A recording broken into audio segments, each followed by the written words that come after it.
Good afternoon, ladies and gentlemen, and thank you for joining us. This morning, shortly before 11 o'clock, an active duty soldier assigned to Fort Stewart, Georgia, shot and wounded 5 of his fellow soldiers here on Fort Stewart.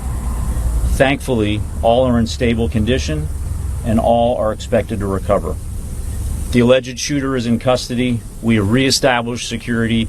I have lifted all lockdown measures on Fort Stewart, and there is currently no threat to the local community.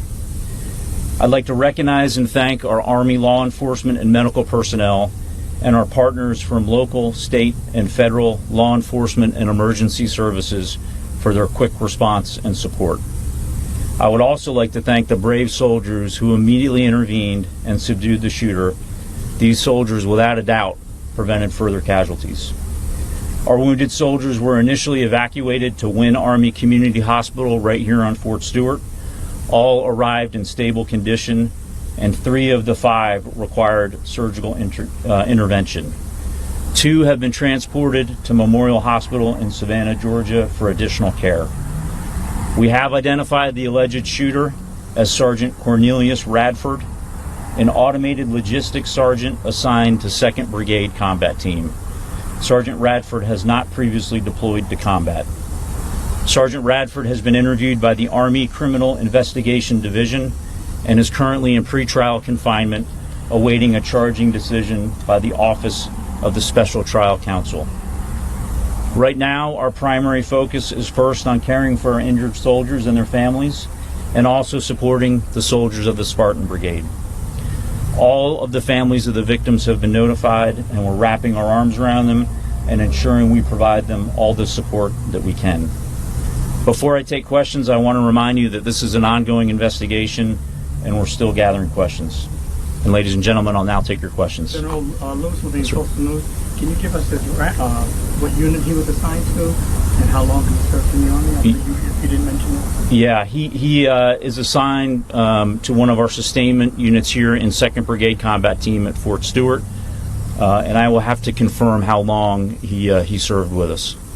Yes, sir. Russ Bynum with the Associated Press. As best you can, knowing it's still early, can you walk us through where this happened, what happened in the shooting, and were the victims subordinate to the sergeants, or were they people over him in rank?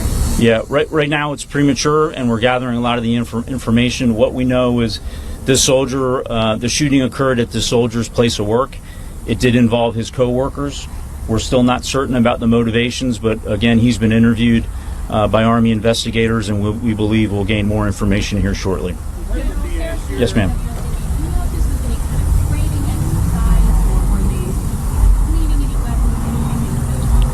No, ma'am. We don't have any reason to believe it had anything to do with a training event.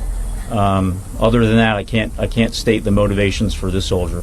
We've heard that the shooter may have been from Jacksonville, Florida. Are you able to confirm that? We also heard that he had maybe been arrested for DUI recently. Yeah, at this point, I can't confirm where he's from. We can follow up on that. I do believe he was arrested locally for a DUI. That was unknown to his chain of command until the event occurred, and we started looking into the law enforcement databases. Robin, now from the current, can you tell us whether or not that was a military weapon or whether this was a personal weapon that the person brought with him? Yes, ma'am. I can confirm it was not a military weapon, and we believe it was a personal handgun. Yes, sir. What does this mean for ongoing security measures? Yeah, I'm very confident in the security of this installation. We've got a great partnership with local law enforcement. As you can see here at our gates, we have armed guards in protective equipment. This one's a bit difficult, and we're going to have to determine how he was able to get a handgun to his place of duty. Alicia News for JAG. Has the suspect had any prior disciplinary or behavioral issues on base? No, ma'am, not that we're aware of. But again, it's early in the investigation, but not that I'm currently aware of.